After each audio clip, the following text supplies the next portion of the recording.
Bihar police मुख्यालय से नई इकाइयों को खोलने के लिए प्रस्ताव गया था, जिसमें माननीय गृह मंत्री जो हमारे मुख्यमंत्री हैं सहमति दिए हैं। उस संबंध में आपको अवगत करवानी थी। 2 नई इकाई जिसकी गठन की सहमति मिल गई है, अब कैबिनेट में जाएगी पद क्रिएशन के लिए जहां भी ज़रूरत होगा।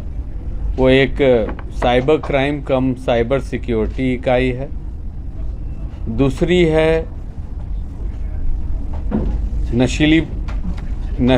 नशीली पदार्थ एवं प्रोहिबिशन की इकाई।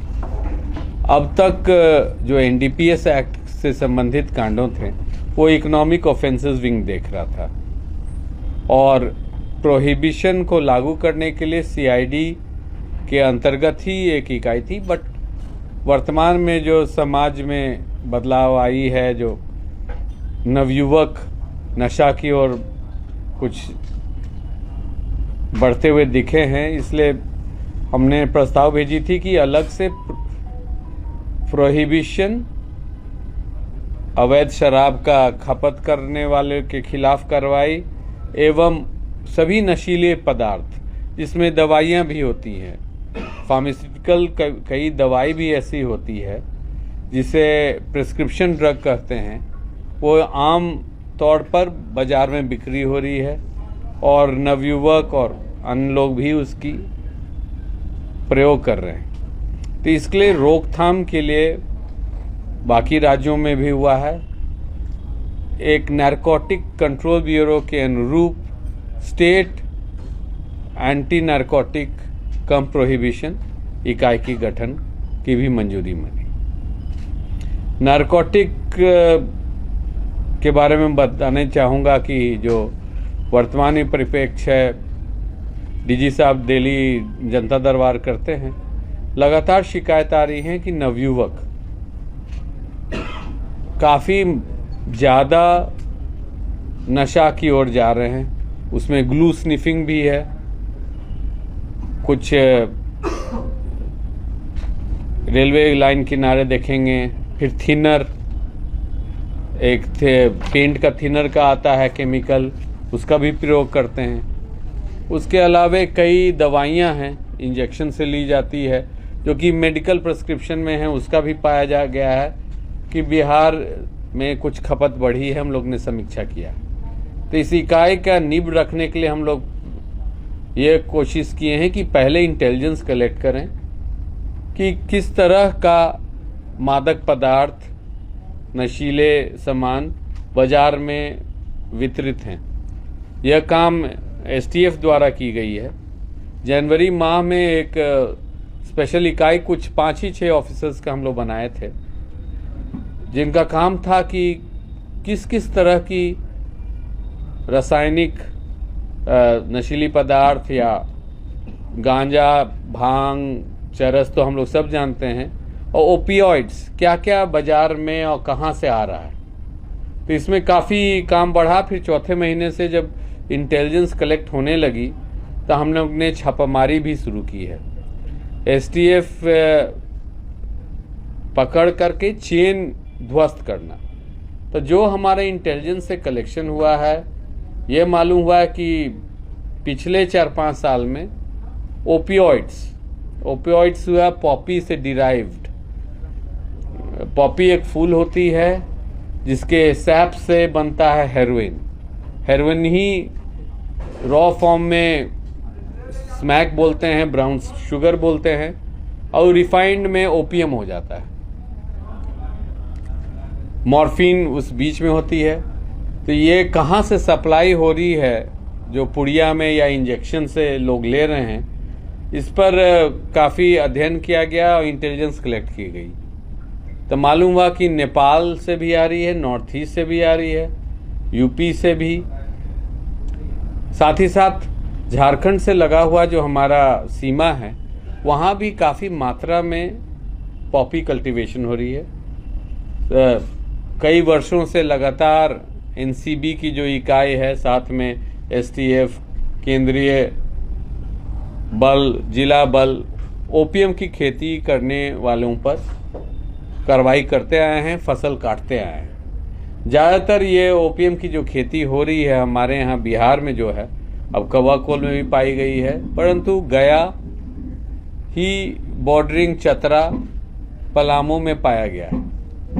तो जो इंटेलिजेंस कलेक्ट हुआ, मालूम हुआ कि वहाँ से लोग लेके आते हैं, उसको पोश्ता बोलते हैं, हस्क पोश्ता का चाय भी काफ़ी ट्रक, पंजाब से आने जाने वाले ट्रक ड्राइवर उसके चाय भी पीते हैं। साथ ही साथ उसको कट करके फूल से जो पेस्ट निकलता है उससे हेरोइन मैन्युफैक्चर करते हैं, रॉ फॉर्म में उतना, परंतु मैन्युफैक्चरिंग हमारे यहाँ सीमावर्ती इलाका में शुरू हो गई है। जो नेपाल से ओपीएम पैदा हो रही है उसका मोतिहारी में भी कुछ लोग मालूम हुआ है। साथ ही साथ मणिपुर जो कि काफ़ी बुरे स्थिति से गुजर रही थी, ये म्यांमार, वहाँ भी रॉ फॉर्म में लोग मंगा रहे हैं। ऐसे ही एक चेन राजस्थान यूपी से भी पाई गई। तो ये सब पर हम लोग लगातार कार्रवाई करते आए हैं। चौथे महीना से रेड छापेमारी शुरू हुई है और काफ़ी सफलता मिली है। हम बताएं कि मतलब बड़े क्वांटिटीज़ में पूरा चेन के साथ, जैसे जो रिसीवर हैं उन पर हम कार्रवाई किए हैं, जो बड़े मात्रा में आधा किलो, 1 किलो, 2 किलो ले रहे हैं।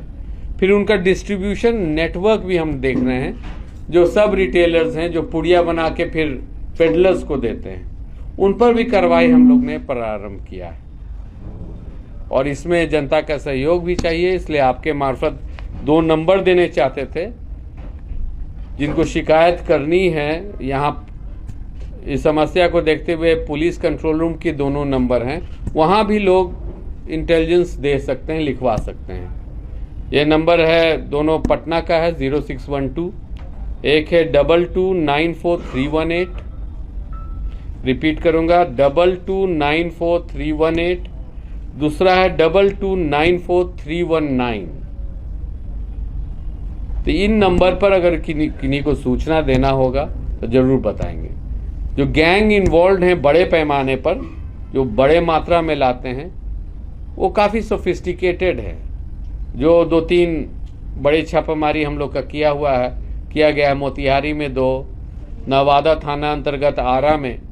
जैसे आरा वाले जो व्यक्ति थे वो यूपी से लाते थे, तो यूपी में गाजीपुर के आसपास उनकी मोबाइल बंद हो जाती थी। अब फिर मोबाइल कब आते थे, एस्कॉर्ट रखते थे, एक गाड़ी पकड़ा गया तो जो रिसीवर है वो भाग जाएगा। परंतु जब छापामारी हुई हम लोग सक्सेसफुल थे। मेन आदमी तो नहीं पकड़ाया हुआ है, परंतु उनके यहाँ से डायरी मिली जिसमें 12 रिटेलर जिनको ये बेचते थे उनकी भी नाम आ गई। वो मसौड़ी के थे, धनरुआ के थे, जहानाबाद के थे, पोटही के थे।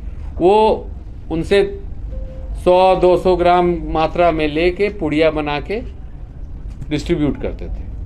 इसी प्रकार से मोतिहारी में जो लोग पकड़े गए, एक व्यक्ति तो ऑनलाइन कैश ट्रांसफर किया मणिपुर 6 लाख। वहाँ मैन्युफैक्चरर जो थे, एक डिस्टर्ब्ड एरिया था, वहाँ से जो लेके चले उनको पीछा करते करते फिर हम लोग रिसीवर तक पहुँचे और उनको भी पकड़े। इसी प्रकार मोतिहारी में नेपाल से भी जो आ रहा है उनको भी पकड़े। एक रेड बोध गया तक ले गया, वो पुराना एक नक्सली संगठन का मेंबर था, वो अब इसमें शामिल हो गया था। अब वो ओपीएम का प्रोडक्ट्स, मतलब पॉपी प्रोडक्ट्स मोतिहारी तक पहुंचाता था। तो अभी तो ये कार्य शुरू ही है। मैं आश्वासन देना चाहूँगा कि आगे भी बढ़ेगी। साथ ही साथ हम लोग प्रयास करेंगे कि जितना झुग्गी झोपड़ी गुमटी से इस तरह की सामान बेची जा रही है उन पर भी कार्रवाई शुरू करें, क्योंकि पाया जा रहा है कि शहरी क्षेत्र में बहुत लोग, मतलब मेहनत कष्ट, जो रिक्शा, टेम्पो चालक, स्टूडेंट्स सब अफेक्टेड हो रहे हैं।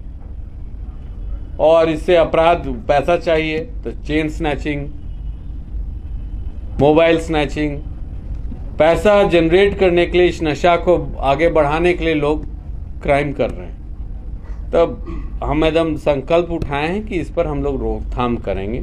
जिला पुलिस की भी जो कार्रवाई है आज भी मुख्यालय का आदेश है कि जितना हॉटस्पॉट्स हर थाना शहरी क्षेत्र में जहां उनको सूचना है कि इस तरह से मादक पदार्थ बिकती है या गुमती से, वहां छापामारी करेंगे और पब्लिक से जो इंफॉर्मेशन आएगा उस पर भी कार्रवाई की जाएगी। इसको मुख्यालय स्तर से जब तक ये इकाई खड़ी नहीं हो जाती है, इस पर फॉलोअप होगा।